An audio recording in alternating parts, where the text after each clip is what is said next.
there, this is Alexis Knight. Welcome to True Crime, the Court of Public Opinion. I'm your host, guiding you through cases that have moved through the courts and reached a conclusion, but left the public divided. These are not your typical cut and dried cases. These are the ones where the facts may be clear, but the truth? Well, that's another story. Now, imagine this. It's Easter weekend, back in 1937, and New York City is alive with its usual buzz. You live in a modest apartment with your family, dreaming of better days. The evening is quiet, just another night in a city that never sleeps. But then, an unexpected knock at the door changes everything. The visitor, a sculptor with an obsession he cannot control, turns the apartment into a crime scene so shocking it will haunt the nation for decades. This chilling scenario mirrors the tragic events that unfolded in the Gedeon apartment in Manhattan's Upper West Side. The victims? Mary Gedeon and her daughter Veronica, and Frank Burns, a boarder. The accused? Robert George Irwin, a former mental patient and sculptor whose infatuation with another of Mary's daughters, Ethel, set the stage for this gruesome tragedy. Irwin's crime left the public reeling. His confession painted a disturbing picture of rejection, obsession, and mental instability. But the trial raised a larger question. Was Robert George Irwin insane, or was he fully aware of the horror he inflicted? The court rendered its verdict, yet the public remains divided, even 7 decades later. In this episode, we're going to peel back the layers of this haunting case. Was Robert George Irwin mad or bad? Stick with me as we explore the details, the courtroom drama, and the debate that continues to captivate true crime enthusiasts. And by the end of this episode, you are going to have the chance to decide for yourself. Where does the line between madness and evil truly lie? The events leading up to that fateful Easter weekend in 1937 began with Robert George Irwin, a man whose life was as troubled as his art was meticulous. Born into a strict religious family, Irwin's childhood was marked by rigid discipline and an early fascination with art. This passion eventually led him into sculpting, where his talent shone. But alongside his artistry was an increasingly erratic mental state.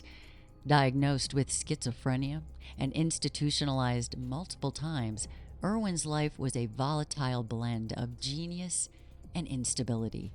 Irwin first encountered the Gedeon family through Ethel Gedeon, Mary's eldest daughter, who had posed as a model for his sculptures. He became infatuated with Ethel, convinced she was his soulmate. When Ethel rejected his advances, Irwin's obsession grew dangerous, spiraling into a fixation on her entire family. And this obsession culminated in a tragic visit to the Gedeon apartment on March 27th in 1937. Now, according to Irwin's confession, he had intended to confront Ethel about their future, but discovered she wasn't home.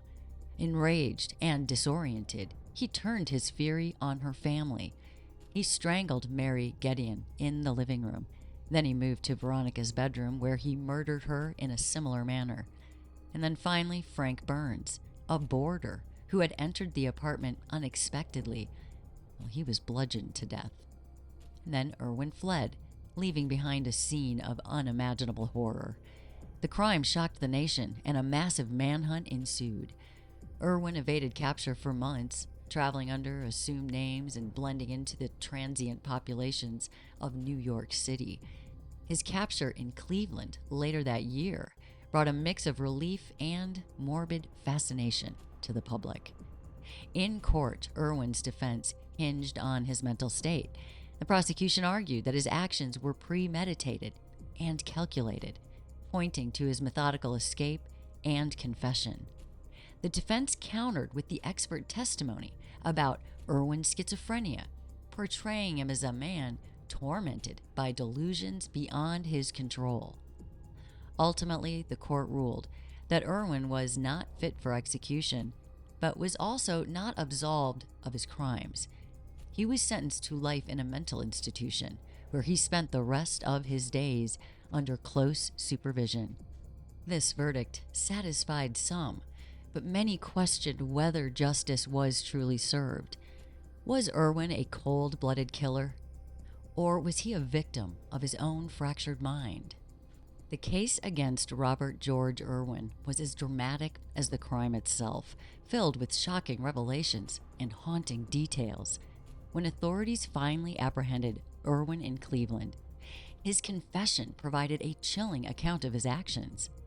Calmly and with unsettling precision, he described the events of that night, leaving little doubt about his role in the murders.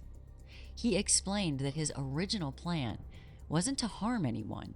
He claimed he went to the Gedeon apartment intending to confront Ethel, the object of his obsession, and convince her to marry him.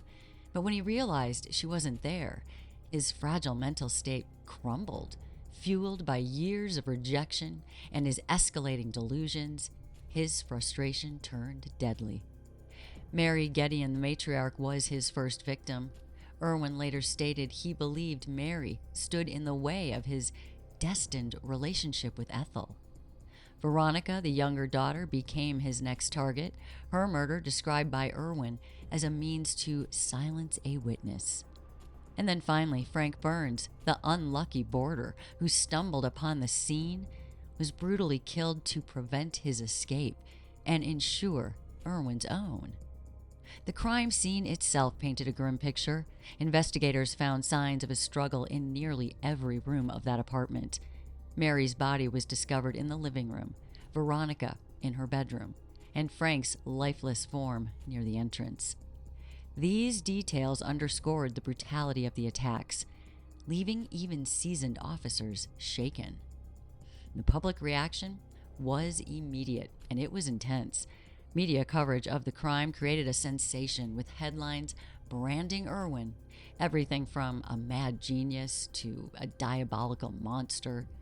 His sculptures, once admired for their skill, became eerie symbols of his twisted psyche. The press played up his artistic talent and mental instability, further blurring the lines between the man and his crimes. In court, the prosecution laid out the evidence with unrelenting focus. Witnesses testified to Irwin's erratic behavior leading up to the murders, and his written confession became a centerpiece of their argument. The defense, however, sought to humanize Irwin. They presented medical records detailing his schizophrenia and argued that his actions stemmed from his delusions, not malice. The jury faced a daunting task: to determine whether Irwin's mental illness absolved him of responsibility, or if he was fully aware of the horror he inflicted. Their decision would shape not only Irwin's fate, but also the bigger conversation around mental illness and criminal accountability. After a trial that captivated the nation, the jury reached a decision that sparked widespread debate. Robert George Irwin was found guilty of the murders, but was deemed unfit for the death penalty due to his diagnosed schizophrenia. So instead, he's sentenced to life in a mental institution, a ruling that satisfied some, but left others deeply divided. During the trial, the prosecution emphasized the calculated nature of Irwin's actions, and they pointed out that he brought tools with him to the Gedeon apartment, and this suggests premeditation. And then his ability to evade capture for months. This was used as evidence of his awareness and his intent. These arguments painted Irwin as a cold-blooded killer who exploited his mental illness as a convenient defense. And the defense countered with a poignant portrayal of Irwin's troubled mind. Expert witnesses testified to his long history of mental instability, including his institutionalizations and delusions about Ethel Gedeon. They argued that Irwin's actions were not driven by malice, but a distorted perception of reality. In their view, he was a deeply ill man whose mental state rendered him incapable of understanding the full consequences of what he had done. Ultimately, the court's verdict reflected a compromise. Irwin was guilty of his crimes, but would serve his sentence in a facility equipped to manage his mental health. He spent the remainder of his life in the Manhattan State Hospital for the criminally insane, where he was closely monitored all the way up until his death. The public reaction to the verdict was as polarized as the trial itself. Some saw it as a victory for compassion and a recognition of the complexities of mental illness, while others viewed it as a miscarriage of justice, arguing that Irwin's heinous acts deserved the ultimate punishment. The case fueled broader conversations about that intersection of mental health and the criminal justice system, and it raised questions that persist to this day. Media coverage added to the controversy, of course. Headlines alternated between portraying Irwin as a misunderstood artist and a monstrous killer. His sculptures, once a source of pride, became eerie artifacts of a mind unraveling. Public opinion remained split, with heated debates in living rooms, newspapers, and courtrooms across the country. The Robert George Irwin case became a touchstone for discussions about accountability and the treatment of mental illness and the role of art in understanding the human psyche. Decades later, it still poses a haunting question. Where should the line be drawn between madness and malice? The case of Robert George Irwin, it raises many unsettling questions, but perhaps the provocative is this. Would public and judicial reactions have been different if Irwin hadn't been an artist? Would society have viewed his mental instability through a different lens if he had been, let's say, an accountant or a factory worker? Irwin's identity as a sculptor became a key part of this narrative surrounding the case. Media coverage often painted him as the quintessential tortured artist, a man whose genius and madness were two sides of the same coin. His sculptures, once admired for their technical skill, were now scrutinized as evidence of a disturbed mind. Headlines and articles seemed to revel in the idea that his art offered a window into his psyche, further blurring the lines between his identity as a creator and his actions as a killer. But what if Irwin hadn't been an artist? Imagine the same crime committed by someone with a more conventional occupation, like an accountant or a teacher. Would the public have been as quick to associate their profession with their mental instability? Likely not.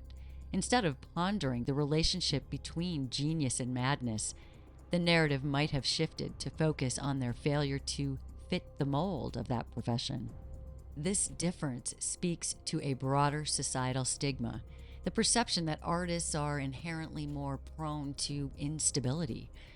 While professions like accounting or teaching are associated with order and stability, art is often romanticized as that realm where you can have unpredictability, you can be unhinged, and this bias may have led to a greater public fascination with this case, but also a more lenient interpretation of his actions. His mental illness might have been less accepted if it didn't align with the archetype of a tortured artist. And the controversy doesn't stop here.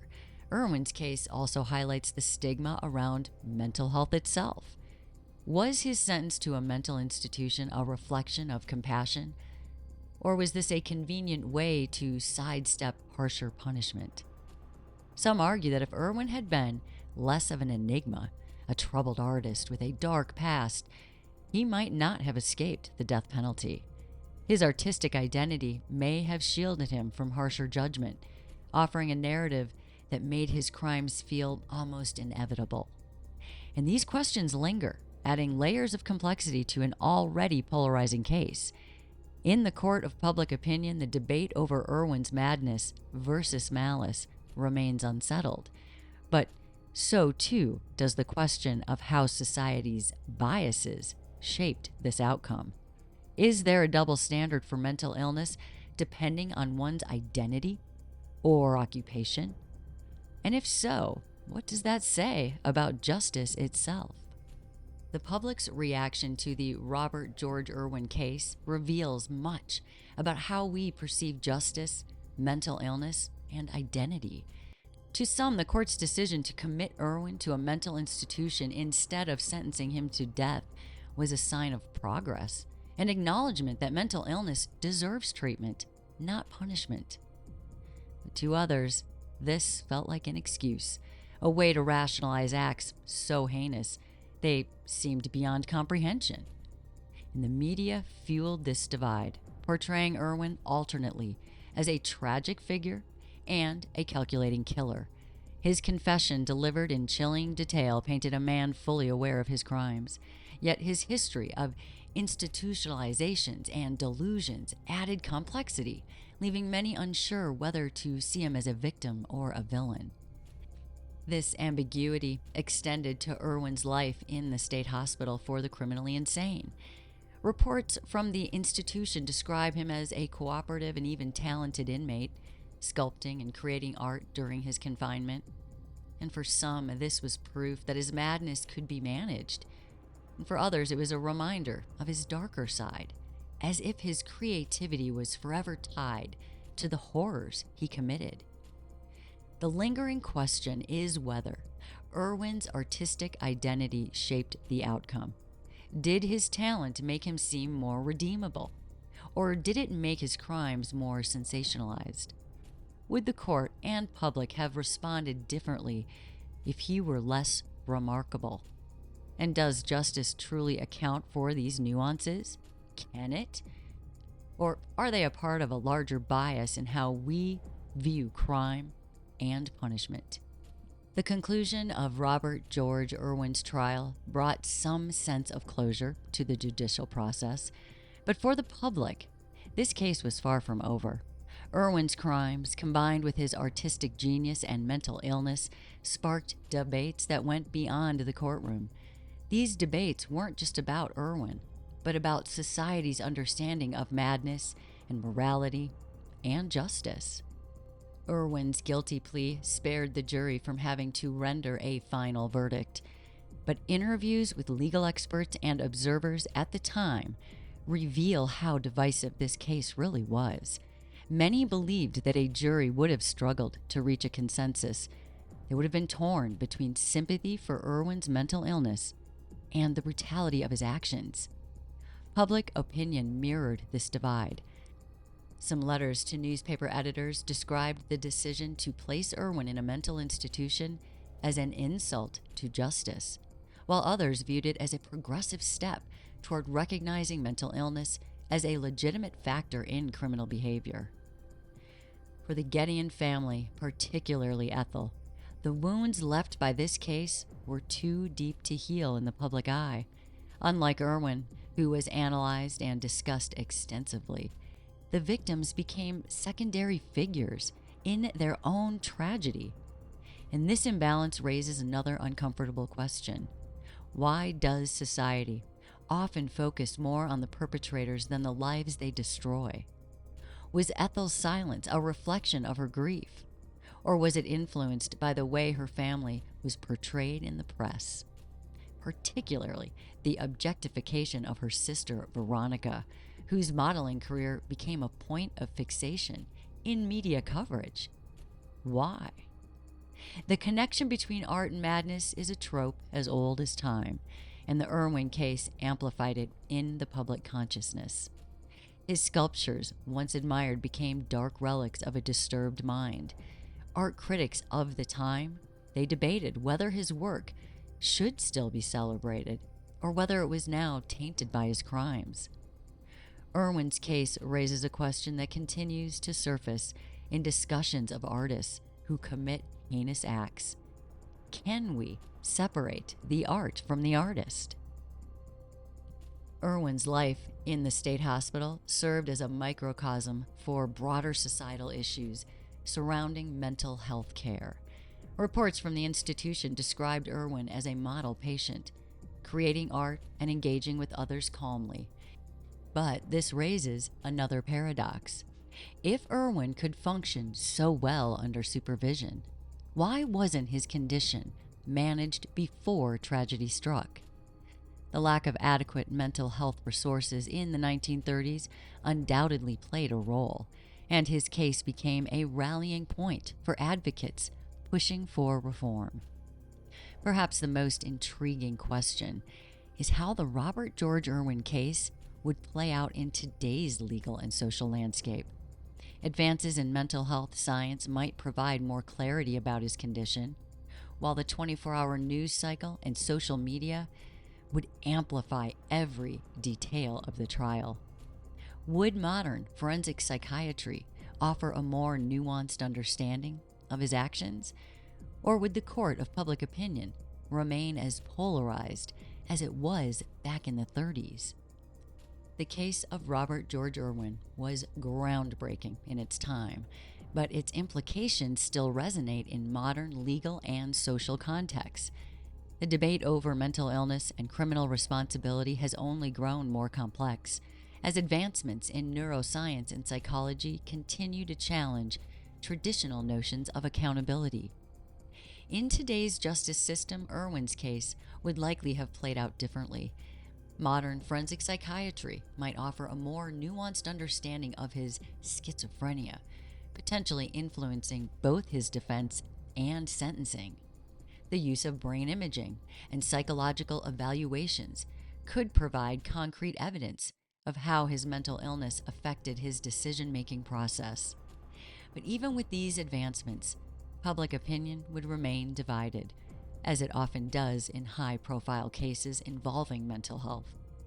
Consider cases like that of Andrea Yates, who drowned her 5 children in 2001 while suffering from severe postpartum psychosis.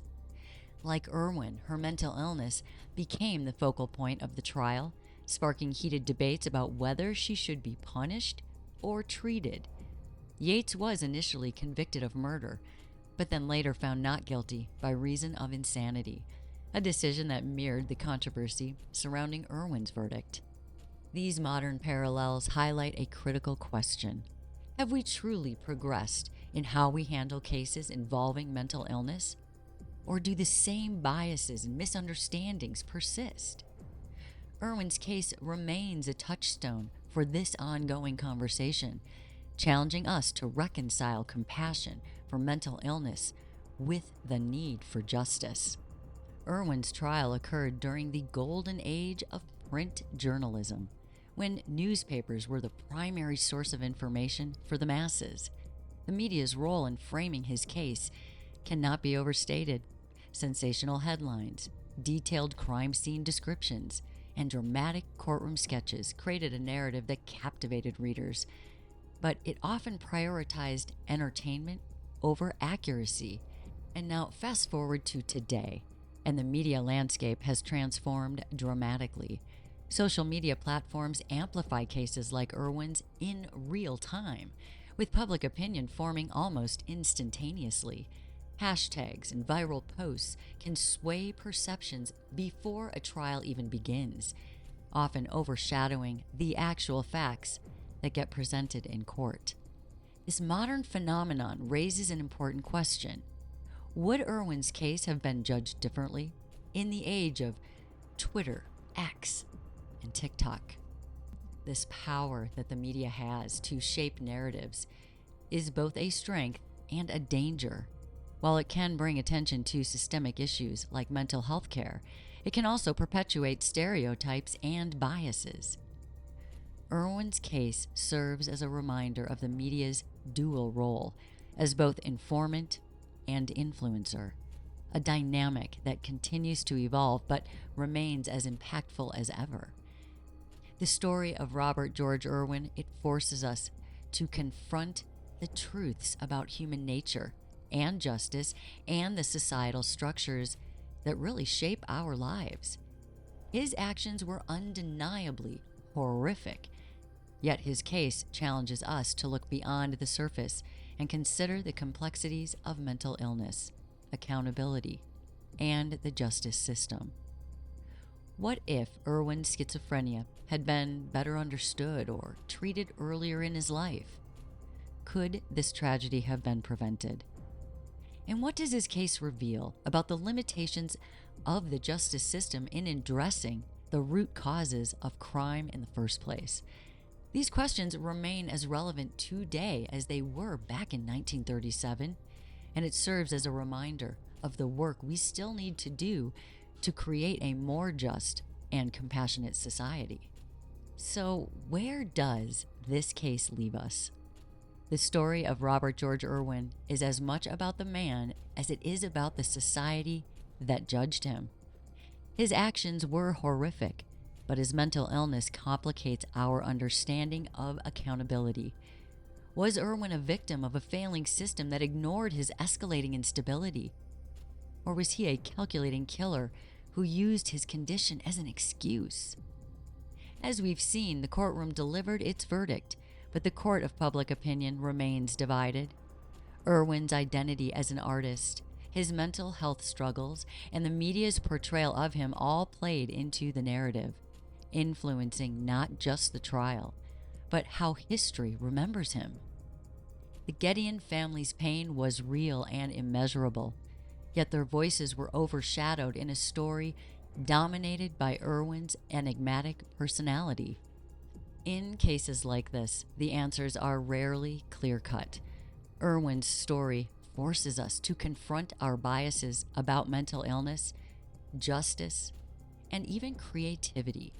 It challenges us to ask, if Irwin hadn't been an artist, would we still view his actions the same way?